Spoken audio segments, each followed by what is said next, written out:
Hello বন্ধুরা, তোমাদের প্রত্যেকে আবার আমার ইউটিউব চ্যানেলে স্বাগত। আজকের ভিডিওতে যে টপিক নিয়ে আমরা আলোচনা করতে চলেছি সেটি হচ্ছে পিরিয়ডিক ফাংশন বা পর্যায়বৃত্ত অপেক্ষক। এখন এই ভিডিওতে আমরা শুধুমাত্র যে তার ডেফিনেশন কী বা তার সংজ্ঞা কাকে বলে বা একটি ফান্ডামেন্টাল পিরিয়ড কাকে বলে শুধু সেই বিষয়ে সীমাবদ্ধ থাকবো না।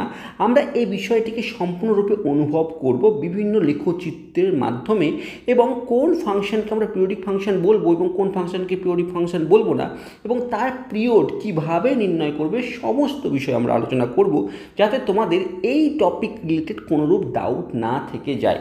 তো শুরু করব প্রথমে।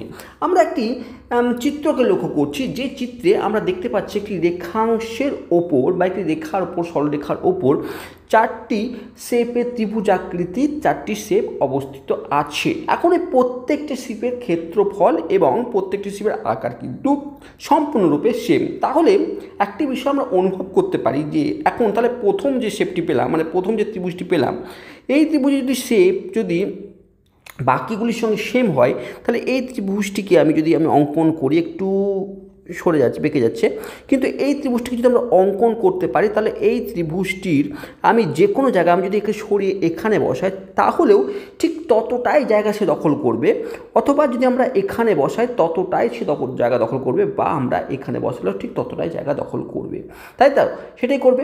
আবার একই রকমভাবে তুমি এটিও বলতে পারো, যদি আমি এই একটি বা কেন, আমি যদি এই দুটি ত্রিভুজকে একসঙ্গে যদি আমি কথা বলি, যে এই দুটি ত্রিভুজকে আমরা একসঙ্গে যদি কপি করি, সেক্ষেত্রে আমরা যদি একসঙ্গে কপি করি তাহলে কি হবে, তো একসঙ্গে দুটো ত্রিভুজকেও যদি আমরা কপি করি এবং নিয়ে যাই, তাহলে আমরা দেখব যে এইভাবে বসিয়ে দিলে আমরা বাকি যে পাশে, এর পাশে যদি আরও 4টে 5টা 6টা 7টা 10টা 11টা 12টা যাই ত্রিভুজ আসুন না কেন, বা শুধু এদিকে কেন, যদি এর পরে যদি এদিকেও আমরা যদি কে সরিয়ে নিয়ে আনতে পারি, এদিকেও যদি আমরা নিয়ে যেতে পারি, ঠিক এইভাবে বসাই, তাহলে কিন্তু এর পরের এবং তারপরের, অর্থাৎ আমরা বলতে চাইছি এদিকে প্লাস ইনফিনিটির দিকে এবং এদিকে মাইনাস ইনফিনিটিভের দিকে যদি এটি সংখ্যা রেখা হয়ে থাকে, তাহলে আমরা এই দুটি ত্রিভুজ বা একটা ত্রিভুজ বা তিনটি ত্রিভুজকে কপি করে বা চারটে ত্রিভুজকে কপি করে তারপরে সেটিকে বসিয়ে বসিয়ে বসিয়ে বসিয়ে কিন্তু সেম প্রকৃতির চিত্র অঙ্কন করতে পারবো, কোনো ডাউট নেই।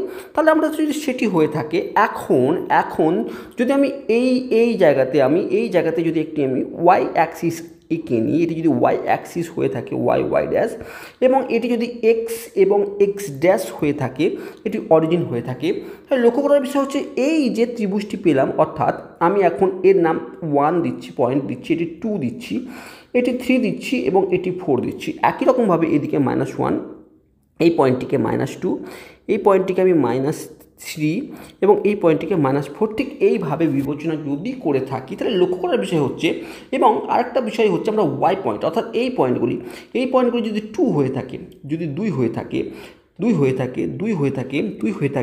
তাহলে লক্ষ্য করার বিষয় হচ্ছে যে আমাদের এই এক্সের যখন ভ্যালু 1, তখন এ ওয়াইয়ের ভ্যালু 2 দিচ্ছে, এক্সের ভ্যালু যখন 3, তখনও এ 2 ভ্যালু দিয়ে থাকছে। আবার উল্টো দিক থেকে এক্সের যে ভ্যালু যখন -1, তখন 2 ভ্যালু দিয়ে থাকছে। আবার যদি আমরা এর পরেও যদি এদিকে যদি যাই, লক্ষ্য করার বিষয় 3-এর পরে যদি 5-এর জন্য ওয়াই কিন্তু 2 ভ্যালুকে দেবে।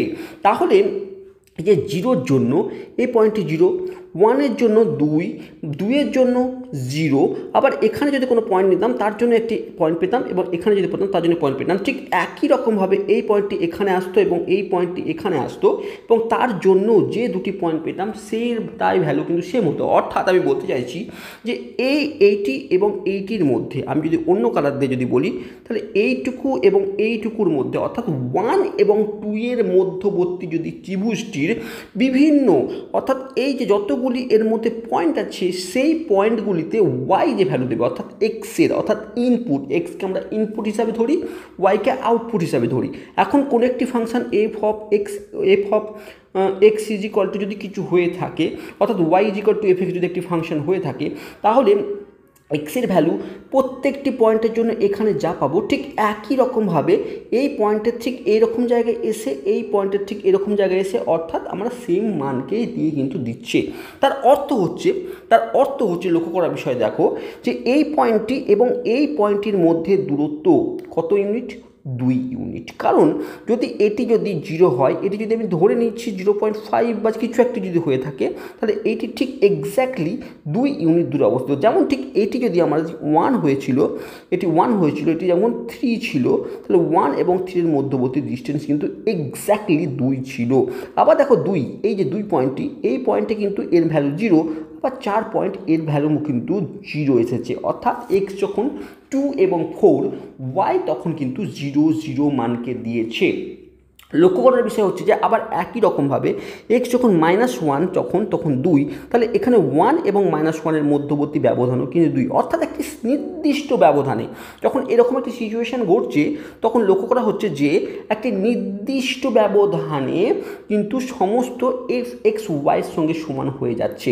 তাহলে আমরা বলতে পারি যে এরকম যে y = f(x), যেটি আমরা লিখলাম, ঠিক আছে। এখন f of x প্লাস যদি 2 হয়ে থাকে, সেটিও কিন্তু এফ এক্সের সঙ্গে সমান হচ্ছে। অর্থাৎ এফ এক্স দেখো এফ এক্স প্লাস 2, এক্ষেত্রে প্রত্যেকটি 2 এর জন্য কিন্তু এফ এক্স হয়ে যাচ্ছে। আবার এক্স প্লাস 4ও যদি করি, সেক্ষেত্রে আমি এর ভ্যালু কিন্তু এক্সই পাচ্ছি। বুঝতে পারলে? আশা করছি বুঝতে পারলে। কারণ তখন 2 ইউনিট পরে কিন্তু এই এক্সের যদি এফ এক্স যদি ধরো এফ অফ 1 যদি হতো 2 মানে এফ অফ 3। লক্ষ্য করার বিষয় হচ্ছে আমরা যদি এক্সের ভ্যালু যদি 1 ধরি, অর্থাৎ এফ অফ 1 কত? এফ অফ 1 এর ভ্যালু কিন্তু 2। এবার দেখো এফ অফ 1 প্লাস 2 অর্থাৎ এফ অফ 3, তার ভ্যালু কত? তার ভ্যালু কিন্তু দেখো 2 আসছে। অর্থাৎ আমাদের এক্ষেত্রে এদের মধ্যবর্তী 2টি কিন্তু 2 ইউনিটের মধ্যে কিন্তু সমস্ত আউটপুটগুলো কিন্তু ম্যাচ করে যাচ্ছে, ইনপুট যাই হোক না কেন। তার একটি নির্দিষ্ট ব্যবধানে কিন্তু ইনপুটগুলি কাজ করছে। বোঝাতে পারলাম? আশা করছি এই চিত্র দ্বারা ক্লিয়ারলি বুঝেছ।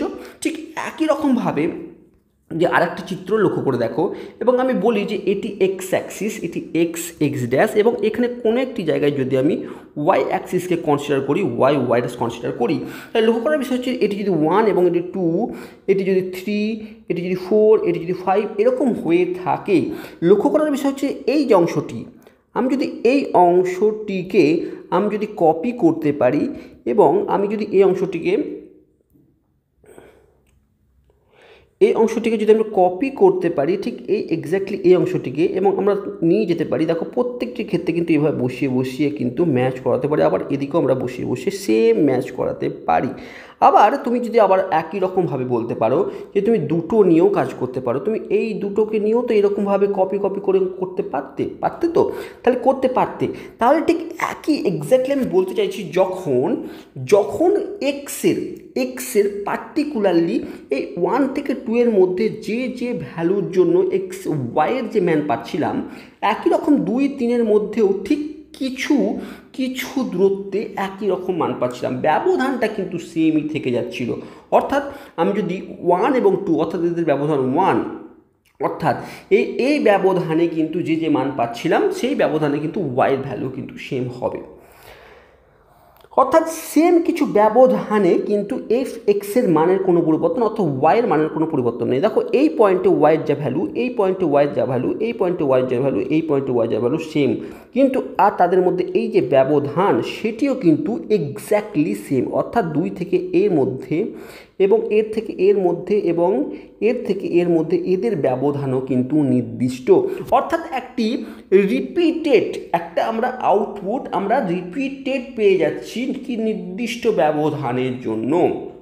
তাহলে এই রকম টাইপের চিত্র বা এই রকম টাইপের যদি কোনো ফাংশন আমরা দেখে থাকি, তাহলে সেই ফাংশনকে আমরা বলবো পিরিয়ডিক ফাংশন। তাহলে দেখো এই দুটি ক্ষেত্রে আমি যদি বলি, তাহলে দুটি ক্ষেত্রে দেখো আমরা লক্ষ্য করলাম যে এই যে এফ অফ এক্সের এই যে এক্সের ভ্যালু 2 বসুক, 4 বসুক বা 6 বসুক, প্রত্যেক ক্ষেত্রে কিন্তু এফ এক্স কিন্তু এক্স দিয়ে আছে যখন এই ফাংশনটি পর্যায়বৃত্ত বা পিরিয়ডিক ফাংশন হবে।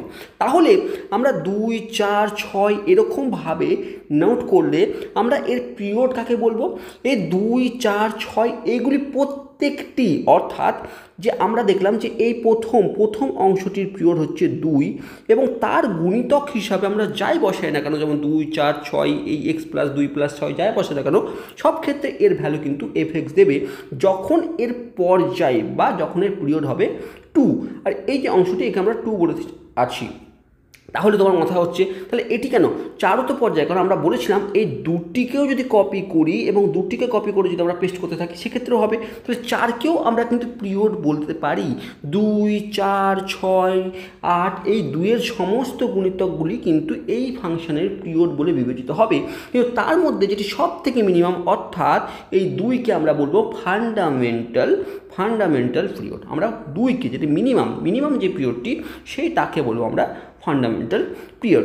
এখন তো গেল গল্পের ছলে কথা, এবার আমরা বিষয়টি গণিতের আকারেও বোঝার চেষ্টা করি বা আরও সহজভাবে আরও সুন্দরভাবে ডিসক্রাইব করার চেষ্টা করি।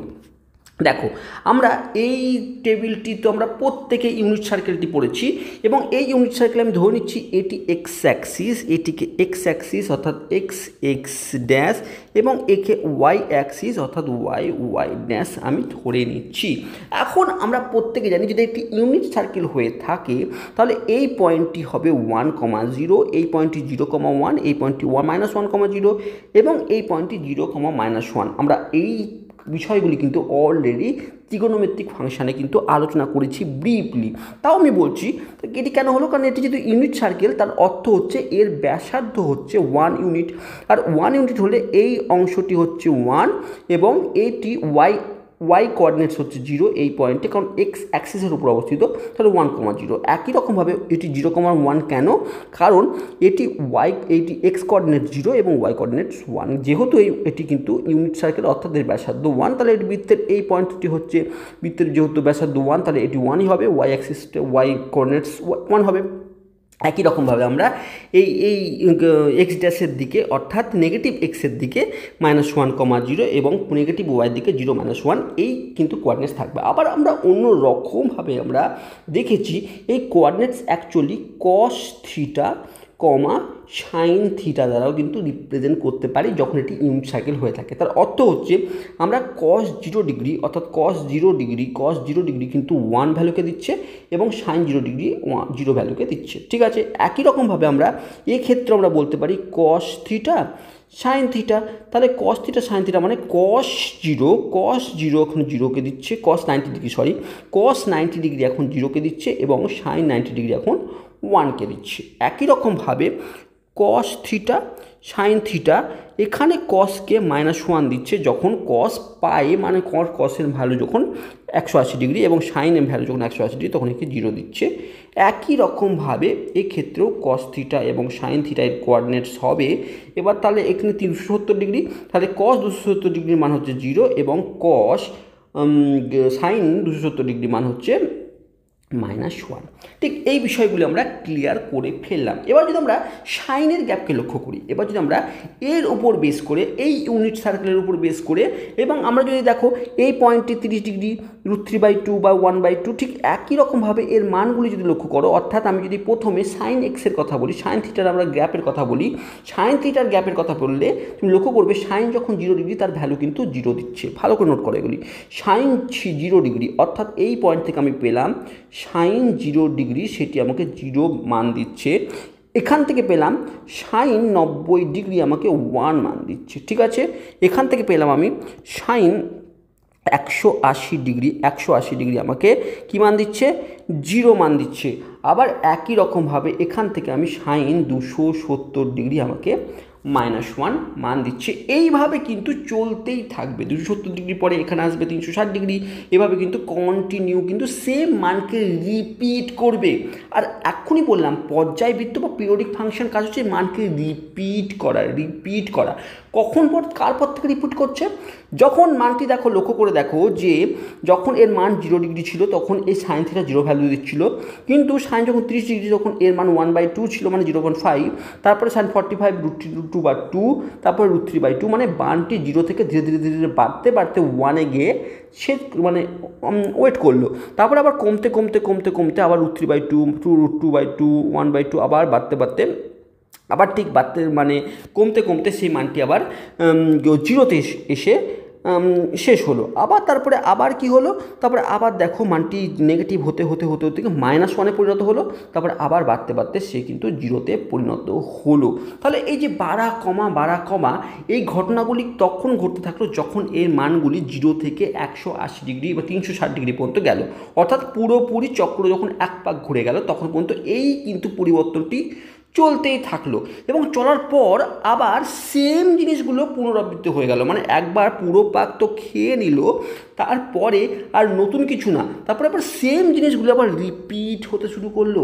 তাহলে লক্ষ্য করার বিষয় আমরা একটু আগে যেটি বলছিলাম যে একটি নির্দিষ্ট জায়গায় যাওয়ার পর যখন মানগুলি রিপিট হতে থাকে তখন সেই নির্দিষ্ট জায়গায় আসার মানে সেই জায়গাটিকে আমরা পিরিয়ড বলে থাকি। আর সর্বনিম্ন যে ব্যবধানটি সেইটিকে বলা হয় ফান্ডামেন্টাল পিরিয়ড। তাহলে লক্ষ্য করার বিষয় হচ্ছে যে এই যে 0 থেকে 360 ডিগ্রি পর্যন্ত এর মানের কোনো পরিবর্তন হলো না, তারপরে কপি হতে শুরু করলো, তাহলে এর সাইন থিটার ফান্ডামেন্টাল যদি পিরিয়ড বলে থাকি ফান্ডামেন্টাল পিরিয়ড, তাহলে কিন্তু 2π হচ্ছে এর ফান্ডামেন্টাল পিরিয়ড। এখন দেখো তুমি এই সেম জিনিসকে তুমি দুপাক করে তারপরে সেই দুপাককে কপি করতে থাকো, তাতে কোনো যায় আসে না, বা 3 পাককে কপি করতে থাকো তাতে কোনো যায় আসে না, কিন্তু সর্বনিম্ন 2π এর পরে কিন্তু মানটি রিপিট হতে থাকলো। তাই সাইন থিটার ক্ষেত্রে এর ফান্ডামেন্টাল পিরিয়ড হচ্ছে 2π। বোঝাতে পারলাম? এবার তুমি এই চক্র গোল মধ্যে যদি ডাউট থেকেও থাকে তাহলে আমরা সাইনের গ্যাপকে ঠিক এর ওপর বেস করে আমরা তুলে নিয়েছি। কি দেখেছি দেখো, 0 ডিগ্রিতে সাইন কিন্তু 0 ভ্যালু দেয়, যেটি আমরা এখান থেকে পেয়েছি। আবার π/2-তে এ কিন্তু 1 ভ্যালুকে দিয়ে থাকে। π/2 দেখো এই 1 ভ্যালুকে দিয়েছে, আমরা সেটি তুলেছি। পায়ে গিয়ে সে আবার 0কে দিয়েছে, দেখো পায়ে গিয়ে সে আবার 0কে দিয়েছে। আবার 3π/2-এ সে কিন্তু -1কে দিয়েছে, এই দেখো -1কে দিয়েছে। তারপরে সে আবার পরিবর্তন হয়ে 2π গিয়ে কিন্তু আবার সে 0 মানকে দিয়েছে। ঠিক আছে, এতদূর পর্যন্ত সে কিন্তু এই কাজটি করেছে। এরপরে লক্ষ্য করার বিষয় হচ্ছে এরপরে সে কিন্তু আবার সেম প্যাটার্নকে রিপিট করতে লেগেছে। অর্থাৎ আমি যদি বলি যে এখন এইখান থেকে স্টার্ট করে এখানে এসেছে, তারপরে এখান থেকে এখানে এসেছে এবং এখান থেকে এখানে এসেছে, এতদূর পর্যন্ত সে যে কাজটি করেছে সেটি কিন্তু একবার করে ফেলেছে। তারপরে বাকি যে কাজটি সেটি কিন্তু রিপিট হচ্ছে। কীভাবে রিপিট হচ্ছে, তুমি যদি এটিকে কপি করে নাও এবং যদি তুমি এখানে দেখো আরেকবার এখানে বসিয়ে দাও, দেখো এই কাজটি কিন্তু চলতে থাকবে। তারপরে আবার এখানে নিয়ে চলে আসো, আবার এখানে বসিয়ে দাও, এভাবে চলতে থাকবে। অর্থাৎ তুমি এখন একে কপি পেস্ট করতে থাকো, তুমি পুরো ইনফিনিটি পর্যন্ত, এদিকে যদি পুরো ইনফিনিটি পর্যন্ত নিয়ে যাও তাহলে তুমি লক্ষ্য করছো পজিটিভ দিকে, বা এদিকে নেগেটিভ দিকে যদি -ইনফিনিটি পর্যন্ত নিয়ে যাও, একেই কপি করে করে তুমি নিয়ে যেতে শুরু করো, তাহলে এর মানগুলি ঠিক এই পার্টিকুলারলি জায়গাতে কোনোরূপ পরিবর্তন হবে না। আমি বলতে কি চাইলাম দেখো, এবার আরেকটু অন্যরকমভাবে দেখি যে 1 পয়েন্টটি 1 যে ম্যান মানে অর্থাৎ আউটপুট 1 কোথায় কোথায় হচ্ছে, এখানে হচ্ছে, এখানে হচ্ছে। নেগেটিভ কোথায় কোথায় হচ্ছে, -1 এখানে হচ্ছে এবং এখানে হচ্ছে। বাকি ভ্যালুর কথা ছেড়ে দিলাম, কারণ আপাতত এই 1 -1 আমাদের বুঝলেই হয়ে যাবে। দেখো এই 1 এবং এই 1 হচ্ছে কোথায় আমার π/2 এবং 5π/2 এর মধ্যেই কিন্তু এই পরিবর্তনটি হচ্ছে, সেম পরিবর্তন হচ্ছে। তাহলে আমরা যদি এদের মধ্যে ডিস্টেন্স বের করি, অর্থাৎ 5π/2 -π/2 যদি আমরা বের করি, তাহলে 5π -π/2 অর্থাৎ 4π/2 2π চলে আসছে। অর্থাৎ এদের মধ্যবর্তী দূরত্ব, অর্থাৎ এই দুটির মধ্যবর্তী দূরত্ব হচ্ছে 2π। একই রকমভাবে তুমি যদি দূরত্ব এর মধ্যে থেকে এবং এর মধ্যেও বের করো তাহলে তুমি 2π এদের মধ্যবর্তী দূরত্ব পাবে। অর্থাৎ যেটি আমরা আগেও দেখেছিলাম যে এই মিনিমাম সর্বনিম্ন এর থেকে কিন্তু ছোট আর কোনো পর্যায়ে তুমি পাবে না। তাহলে এই যে 2πকে আমরা কি বললাম, 2πকে আমরা সাইনের ক্ষেত্রে বললাম যে ফান্ডামেন্টাল পিরিয়ড বলে থাকলাম। ঠিক আছে, আর এটি পিরিয়ডিক ফাংশন। কারণ কি, কারণ কপি পেস্ট করলে কিন্তু সেম মান রিপিট হচ্ছে, তাহলে এই সাইন কিন্তু একটি এই পিরিয়ডিক ফাংশন। এটি আমরা এই থেকে আমরা বুঝতে পারলাম। তাহলে কোসাইন গ্যাপটাও কি সেম? দেখো কোসাইন গ্যাপেও যদি আমরা যাই, আমরা যদি লক্ষ্য করো, আমরা কোসাইন গ্যাপের কথাও যদি ভেবে নিই, দেখো আমরা 0তে কি পেয়েছি, কোসাইন গ্যাপের 0তে আমরা পেয়েছি কি, দেখো ভালো করে আমরা যদি ব্লু কালার করি 1 পেয়েছি, দেখো এখানে 1 পেয়েছি। পাই বাই টুতে কী পেয়েছি, 0 পেয়েছি। পাই বাই টুতে কী পেয়েছি, 0 পেয়েছি।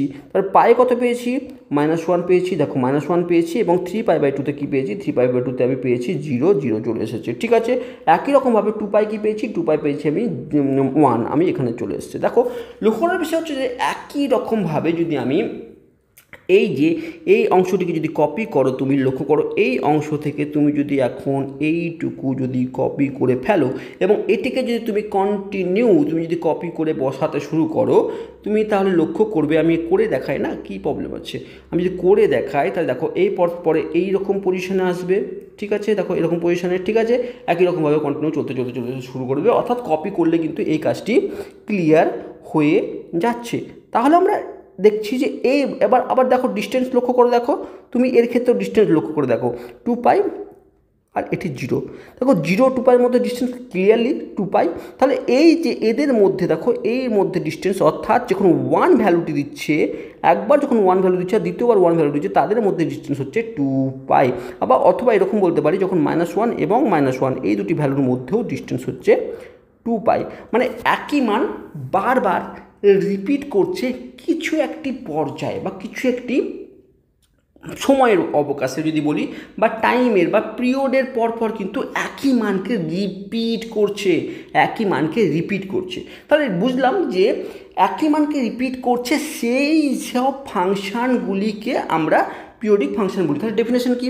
তাহলে ডেফিনেশনকে আমরা এর উপর বেস করে বলতে পারি যে এই এমন একটি ফাংশন f(x)কে আমি পিরিয়ডিক ফাংশন তখন বলবো তখন there exist positive real number, একটি পজিটিভ রিয়েল নাম্বার টি পাবো, such that f(x + t) f(x) হবে। যেটা আমি অনেক রকমভাবে বুঝিয়েছি যে দেখো এখন আমি সাইন 30 ডিগ্রির মান আমি বের করছি, সাইন 30 ডিগ্রির মান 1/2, খুব ভালো কথা। এখন আমি যদি সাইন আমি বের করতে চাই যে 200, এখন যদি আমি সাইন 360 ডিগ্রি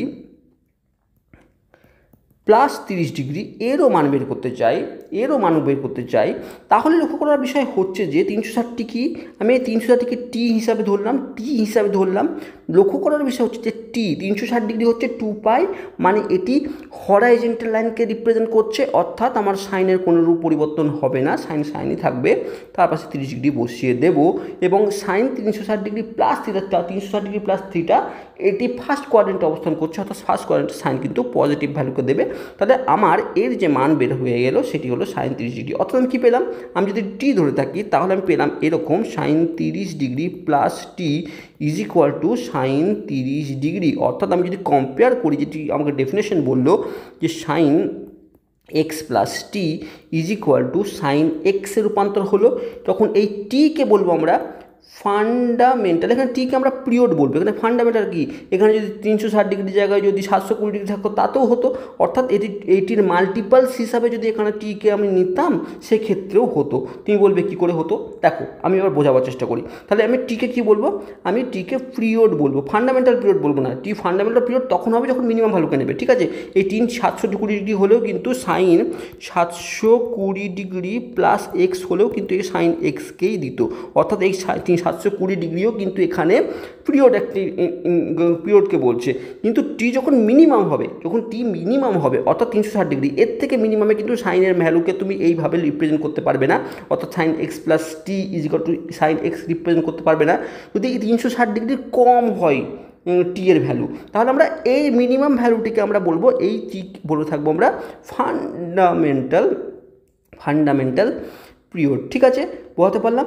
এবার তুমি এই কোশ্চেনটি কেন আমি বলছি যে এর মাল্টিপলসেও হয়ে থাকে, কারণ যদি ধরো আমি বলছি f(x + t), যদি এই টি যদি আমার পিরিয়ড হয়ে থাকে তাহলে আমি f(x) লিখতে পারি অ্যাজ পার ডেফিনেশন। ঠিক আছে, এবার তোমাকে বলা হলো x + 2t আছে। ঠিক আছে, তুমি কি করবে, তুমি একটা কাজ করতে পারো। তুমি দেখেছো যে f(x) আমার যদি আমাকে বলে দেওয়া থাকে ডেফিনেশন, টি যদি পিরিয়ড হয় কোনো একটি ফাংশনের, তাহলে তাকে আমি এইভাবে রিপ্রেজেন্ট করতে পারি। তাহলে একে আমি এইভাবে তো লিখতে পারি না, x + t এইভাবে আমি লিখতে পারি। এখন টি যদি পিরিয়ড হয়ে থাকে এই ফাংশানের, তাহলে আমি এর পরের লাইনে আমি এফ অফ এক্স প্লাস টি লিখতে পারি, কারণ এই মানটি যাই হোক না কেন প্লাস টি আছে, মানে এফ অফ এই মানটিকে দেবে দিল। আবার এটি মানে আমরা এখন দেখলাম এটি মানে বাই ডেফিনেশন আমি পেয়ে গেছি এফ অফ এক্স। একই রকমভাবে তুমি 2t 3t 4t 5t মানে টি এর মাল্টিপল মানে পিরিয়ডের মাল্টিপলসের হিসাবেও যদি তুমি একে রিপ্রেজেন্ট করো তাতে কোনো যায় আসে না, পিরিয়ডিক ফাংশনের ক্ষেত্রে একই ভ্যালুকে দিয়ে থাকবে। অর্থাৎ আমি বলতে চাইছি এটি এফ অফ এক্স প্লাস টি যদি এফ অফ এক্স হয়ে থাকে, তাহলে F of x plus N into টিও এফ অফ এক্স হয়ে থাকবে, যেখানে এন হচ্ছে পজিটিভ ইন্টিজার। পজিটিভ কেন বললাম, পজিটিভ ইন্টিজার কেন বললাম, কারণ টিকে আমাকে পজিটিভ হতে হবে অ্যাজ পার ডেফিনেশন। ঠিক আছে, বোঝাতে পেরেছি? ডাউট ক্লিয়ার হয়েছে আশা করছি, ডেফিনেশন ক্লিয়ার হয়েছে, ফান্ডামেন্টাল পিরিয়ড কী হয়েছে বোঝাতে পেরেছি। এবার আমরা একই রকমভাবে আমরা প্র্যাকটিক্যালি আমরা মানে পিকচারের মাধ্যমে চিত্রের মাধ্যমে তো এটা বুঝে গেছি যে সাইনের 2π পিরিয়ড ফান্ডামেন্টাল পিরিয়ড, তাই না? এবার যদি আমার মনে হতে পারে যে আমি গ্র্যাফ যদি নাই জানি, গ্র্যাফের থ্রুতে আমি যদি বুঝতে নাই পারি, আমার যদি গ্র্যাফ সম্পর্কে আমার রপ্ত করার ক্ষমতা কম, তাহলে কি আমি ট্রিগোনোমেট্রিক কনসেপ্টের উপর বেস করে প্রমাণ করতে পারি যে সাইনের যে পিরিয়ড যে ফান্ডামেন্টাল পিরিয়ড 2π? হ্যাঁ পারি, কেন পারবো না? অবশ্যই পারি। দেখো কীভাবে পারি সেটি বোঝার চেষ্টা করি। ধরো আমাকে sine x plus t is equal to sine x হবে, আমাকে বলে দেওয়া হয়েছে টি হচ্ছে এই ফাংশানের মানে সাইন ফাংশনের টি হচ্ছে একটি পিরিয়ড, আমাকে বলা হয়ে গেছে। ঠিক আছে, এই পিরিয়ডটি টির ভ্যালু কী সেটা আমি বের করতে চাইছি। ঠিক আছে, যেটি আমরা গ্র্যাফের থ্রুতে দেখে ক্লিয়ারলি বুঝেছি 2π হবে। এখন আমি এটি সেটি না করে আমরা এই ট্রিগোনোমেট্রিক কনসেপ্টকে ইউজ করছি। আমরা কি করছি, আমরা নেক্সট লাইনে যেহেতু এটি হবে আমরা নোট করলাম, তাহলে মাইনাস সাইন এক্সকে আমরা এদিকে নিয়ে এলাম ইজ ইকুয়াল টু 0 হলো। ঠিক আছে, এখন আমরা ফর্মুলা ইউজ করি, সাইন এ মাইনাস বি এর ফর্মুলা যদি ইউজ করি, 2 cos a plus b x a plus b by 2 into sin a minus b sin a minus b by 2 ঠিক ইজ ইকুয়াল টু 0 আছে। ঠিক আছে, থাকলো। আমরা এখান থেকে কী পাচ্ছি, 2 into cos 2x plus t by 2 এখানে পাচ্ছি, আর ইন্টু এখান থেকে পাচ্ছি এক্স এক্স কেটে যাবে, মানে টি বাই 2 ইজ ইকুয়াল টু 0। ঠিক আছে, এখন বিষয়টি হচ্ছে দেখো এই দুটির গুণফল হচ্ছে 0, 2 তো 0 হবে না, তাহলে এই দুটির গুণফল 0। এখন এই যে এই অংশটি এখানে এক্স আছে, যেহেতু এক্স আছে এক্স প্লাস টি আছে, তাহলে এক্স তো নিরপেক্ষ আমরা ভেরিয়েবল না, তো যে কোনো মান হতে পারে। তাহলে এখানে আমার এর থেকে কনফিউশন আসতে পারে, কারণ এক্সের ভ্যালু 0 হতে পারে, এক্সের ভ্যালু অনেক কিছু হতে পারে। তাহলে এক্স যেহেতু ভেরিয়েবল, তাহলে এখানে কাজ না করে আমি একের 0 যদি প্রমাণ বলে দিই, তাহলে sine t by 2 is equal to 0 যদি আমি বলে দিই, এখান থেকে কী পাচ্ছি, সাইন 0 কোথায় কোথায় হয়, সাইন 0 হয় সমস্ত পায়ে, অর্থাৎ 0তে সাইন 0 হয়, পায়ে হয়। তাহলে আমরা এরপরে আমরা লিখতে পারি যে sine t by 2 is equal to n pi লিখতে পারি, তাই না? N pi, sine n pi, sorry, আমরা লিখতে পারি সাইন এন পাই, যেখানে এন হচ্ছে ইন্টিজার, বলার কোনো অবকাশ থাকে না, তাও আমি লিখে দিলাম। ঠিক আছে, তাহলে এরকম জায়গায় আসে, তাদের অর্থ হচ্ছে t by 2 is equal to n pi. ঠিক আছে, তাহলে টি এর ভ্যালু এখান থেকে আমরা ক্লিয়ারলি যদি আমরা দুই দিক থেকে 2 গুণ করি, তাহলে টি ইজ ইকুয়াল টু 2n পাই আমি লিখে দিতে পারছি, যেখানে n একটি ইন্টিজার। ঠিক আছে, ইন্টিজার আমি লিখতে পাচ্ছি যে n ইন্টু 2π চলে এলো। তাহলে এখানে আমরা বলতে পারি যে 2π হচ্ছে এর fundamental period, but n into করলে আমি এর প্রত্যেকটি পিরিয়ড কিন্তু বের করতে পারি, 1 2 3 4 করে আমরা পিরিয়ড বের করতে পারি। ক্লিয়ার হলো? আমরা ত্রিগোনোমেট্রিক কনসেপ্টের ওপরও তোমাদেরকে বোঝাবার চেষ্টা করলাম। এবার কথা হচ্ছে, এবার আমরা যে কনসেপ্টটি শিখব, অনেক ক্ষেত্রে তো আমাদের প্রত্যেকটির গ্যাপ বের করে করে তো পসিবল নয়, কারণ আমরা প্রত্যেক গ্যাপ যদি দেখে থাকি তাহলে আমরা তোমরা ক্লিয়ার হয়ে যাবে যে হ্যাঁ আমি যদি এই কনসেপ্টটি বুঝিয়েছি, সেই কনসেপ্টটি যদি ক্লিয়ার থাকে, তাহলে প্রত্যেকটি গ্যাপ যখন চোখের সামনে তোমার সামনে ভেসে আসবে, তখন তুমি বুঝতে পারবে যে হ্যাঁ কোনটি পিরিয়ডিক ফাংশন এবং কোনটি পিরিয়ডিক ফাংশন নয়। এবার তাহলে আমরা কিছু পিরিয়ডিক ফাংশনকে দেখি, যে কিছু পিরিয়ডিক ফাংশন যেমন sine x, cos x, sec x, cosec x, এই পিরিয়ডিক ফাংশনগুলি পিরিয়ড হবে ফান্ডামেন্টাল পিরিয়ড হবে, এখানে পিরিয়ড না লিখে আমি ফান্ডামেন্টাল বলে দিচ্ছি, ফান্ডামেন্টাল পিরিয়ড হবে 2π। ট্যান এক্স এবং কট এক্সের ফান্ডামেন্টাল পিরিয়ড হবে পাই, ঠিক আছে। এবার sine to the power n x cos to the power n, এখানে টু দি পাওয়ার হবে cos to the power n x বা sec to the power n x cosec to the power n x, যখন n even number means মানে sine square x বা cos square x বা sine to the power 4x, মানে যখন n even হবে, তার যখন ইভেন পাওয়ারে থাকবে তখন এটি কিন্তু পিরিয়ড পাইকে দেবে। কেন পাইকে দেবে এ বিষয়ে ডাউট আসতে পারে, সে বিষয়ে আমরা আলোচনা করব। আর যদি অড হয় তাহলে 2 পাইকে দেবে, অড হয় 2 পাইকে দেবে। এটি আবার কী করে এলো, কারণ কি দেখো সাইন এক্স 2 পাইকে দিচ্ছে, তো তাহলে সাইন এক্সের মাথায় কী আছে, তার মানে অড আছে, তাহলে 2 পাইকে দিচ্ছে। তাহলে সাইন কসেক কোসেকের মাথায় যদি পাওয়ার হিসাবে যদি অড নাম্বার থেকে থাকে তাহলে তাদের ফান্ডামেন্টাল পিরিয়ড হবে 2 পাই, এবং এই চারটি ফাংশনের যদি পাওয়ার হিসাবে যদি ইভেন নাম্বার দেওয়া থাকে তাহলে এর ফান্ডামেন্টাল পিরিয়ড হবে পাই। আর ট্যানের ক্ষেত্রে মাথায় পাওয়ার পজিটিভ থাকুক, এই ইভেন থাকুক, অড থাকুক, কোনো কিছু যায় আসে না, এর পিরিয়ড হবে কিন্তু পাই। একই রকমভাবে মড অফ সাইন এক্স, মানে 6টি অপেক্ষক, ট্রিগোনোমেট্রির 6টি অপেক্ষকেরই যদি মড নেওয়া হয় তাহলে তাদের প্রত্যেকের কিন্তু পাই হবে পিরিয়ড, ঠিক আছে, তাদের ফান্ডামেন্টাল পিরিয়ড। অ্যালজেব্রিক ফাংশনের ক্ষেত্রে বলে দিই যে কোনো অ্যালজেব্রিক ফাংশন কিন্তু পিরিয়ডিক হয়ে থাকে না, কারণ আমরা এইভাবে তাদেরকে রিপ্রেজেন্ট করতে পারি না। এখন ধরো এটি একটি গ্যাপ, ঠিক আছে, এটি ধরো একটি গ্যাপ, অ্যালজেব্রিক গ্যাপ, তাহলে একে আমরা কোনো একটি পার্টিকুলারলি পার্টকে কপি করে আমি তাকে পেস্ট করে আমরা কিন্তু তাকে কিন্তু রিপ্রেজেন্ট করতে পারি না। তাহলে এই অ্যালজেব্রিক কোনো ফাংশন কিন্তু নন পিরিয়ডিক হয়ে থাকে, মানে পিরিয়ডিক ফাংশন হয় না। এবার দেখো কিছু এক্সাম্পল আমরা ট্যানের ক্ষেত্রে লক্ষ্য করার বিষয় হচ্ছে, ট্যানের ক্ষেত্রে আমরা পাইকে কিন্তু পিরিয়ডিক ফাংশন ধরে থাকি, তাই না? লক্ষ্য করার বিষয় দেখো, ট্যানের এই অংশটিকে ভালো করে লক্ষ্য করে দেখো, ট্যানের যদি আমরা এই অংশটিকে এই অংশটি লক্ষ্য করে দেখো, একে যদি আমরা কপি করি তাহলে এই অংশটিকে যদি কপি করি এবং প্রত্যেকটি জায়গায় যদি পেস্ট করি তারপরে, তাহলে এটি কিন্তু এক্স্যাক্টলি এই প্রত্যেকটি জায়গায় কিন্তু সেম হয়ে যায়। পরের পর্ষের দিকে দেখো, এইটিকে যদি আমরা পেস্ট করি দেখো এইখানে চলে আসবে, এখানেও আমরা পেস্ট করতে পারি, তাহলে সেম ভ্যালুকে দিচ্ছে। কার মধ্যে? এই দুটির মধ্যে দেখো -π/2 আর +π/2, এদের মধ্যবর্তী ডিস্টেন্স কী হবে দেখো, π/2 অর্থাৎ পাই, এদের মধ্যবর্তী ডিস্টেন্স কখনো নেগেটিভ হয় না, মধ্যবর্তী ডিস্টেন্স সবসময় পজিটিভ হয়, তাহলে এদের মধ্যবর্তী ডিস্টেন্স সবসময় কী হবে, সবসময় পাই হয়ে থাকবে। আবার এটির মধ্যে এবং এটির মধ্যে ডিস্টেন্সও কিন্তু পাই হয়ে থাকবে। তাহলে আমরা বুঝতে পারলাম যে এটি আমরা ট্যান এক্সের গ্যাপ, এবং সেক্ষেত্রে আমরা গ্যাপের থ্রুতে পড়ে দিলাম যে ট্যান এক্সও একটি পিরিয়ডিক ফাংশন, কারণ তাকে কপি পেস্ট করলে তার যে আউটপুট সেই ভ্যালুগুলি কিন্তু ম্যাচ করছে এক্সের সঙ্গে নির্দিষ্ট একটি পিরিয়ডের মধ্যে, মানে সেই পিরিয়ডটি হচ্ছে ফান্ডামেন্টাল পিরিয়ডটি হচ্ছে পাই। এবার ধরো এমন এক কোশ্চেন আমাকে দেওয়া হলো যে verify the period of function f(x) = sin x is পাই। দেখো আমাকে বলেছে sin two the power 10x, এই যে ফাংশনটি আমাকে f(x) = এটি ফাংশনটি বলে দেওয়া আছে, এর আমাকে বলছে যে পিরিয়ড হবে, এর যে পিরিয়ড হবে সেটি হবে পাই, সেটি আমাকে প্রমাণ করতে বলেছে বা দেখাতে বলেছে।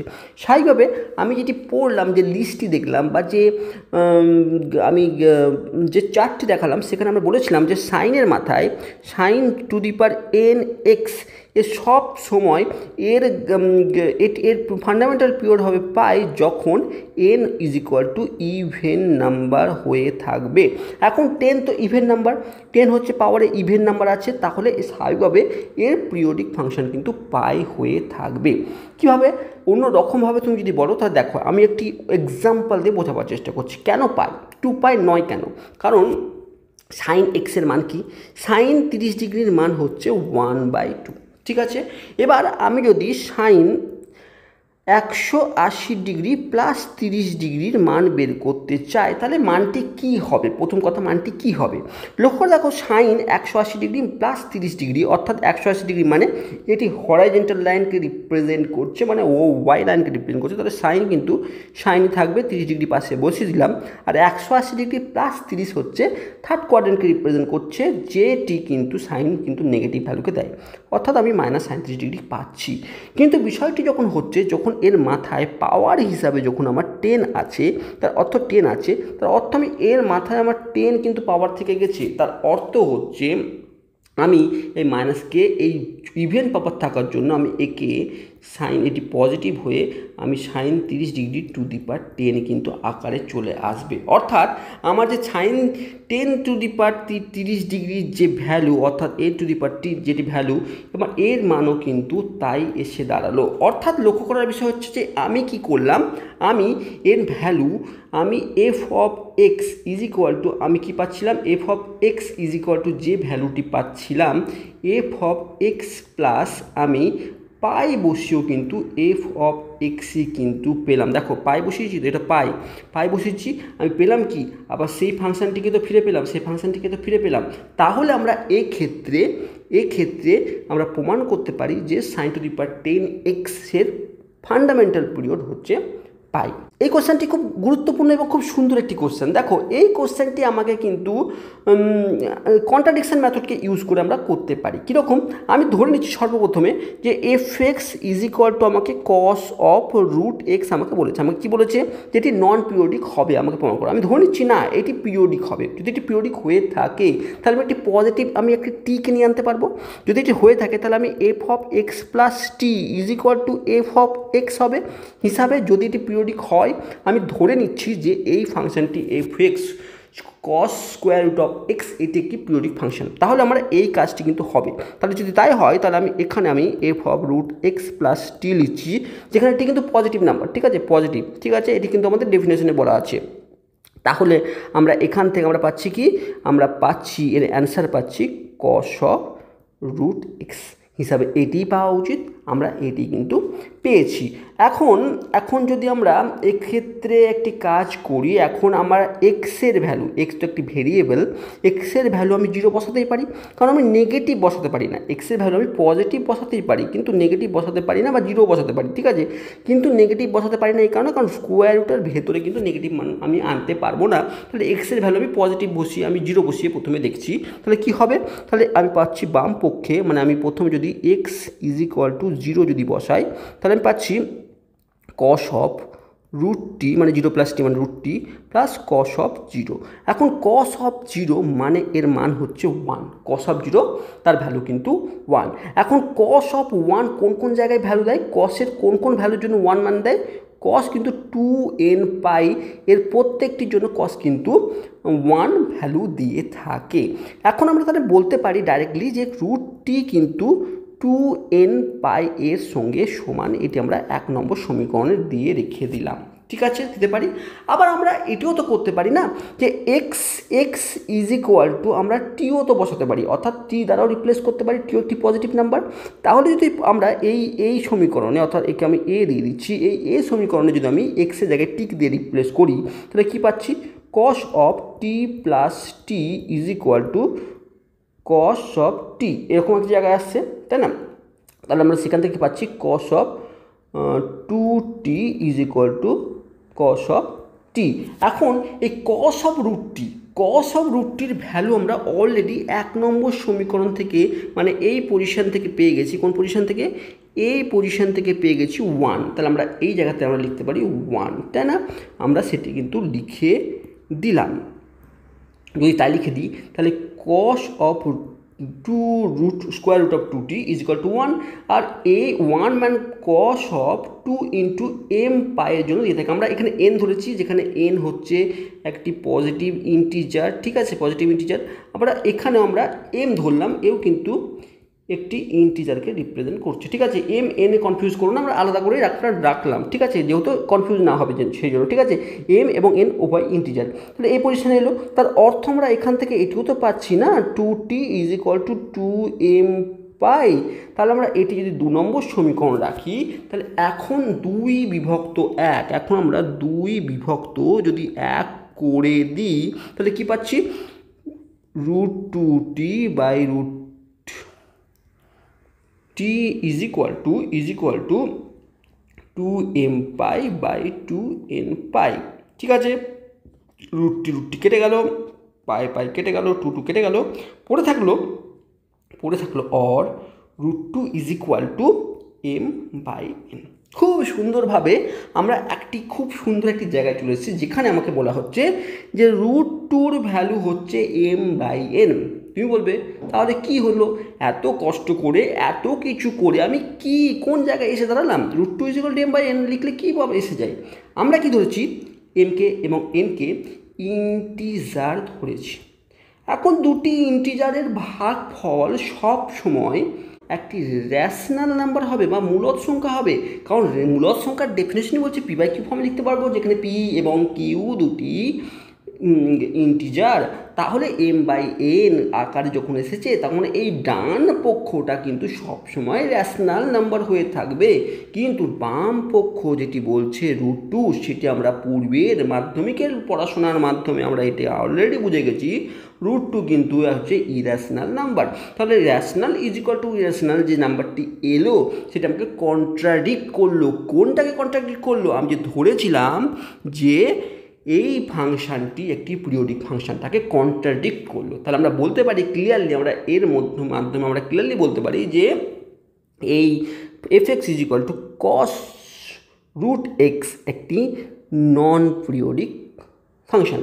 তাহলে আশা করছি এই ভিডিওতে আমি চেষ্টা করেছি যত রকমভাবে তোমাকে পিরিয়ডিক ফাংশনকে বোঝানোর বা বোঝাবার। যদি ভিডিওটি ভালো লেগে থাকে অবশ্যই চ্যানেলকে সাবস্ক্রাইব করো, আর যদি এখনও কোথাও ডাউট থেকে থাকে অবশ্যই কমেন্ট বক্সে লেখো, চেষ্টা করবো আমি অন্য কোনো ভিডিওতে সেটি ক্লিয়ার করার। Thank you for watching.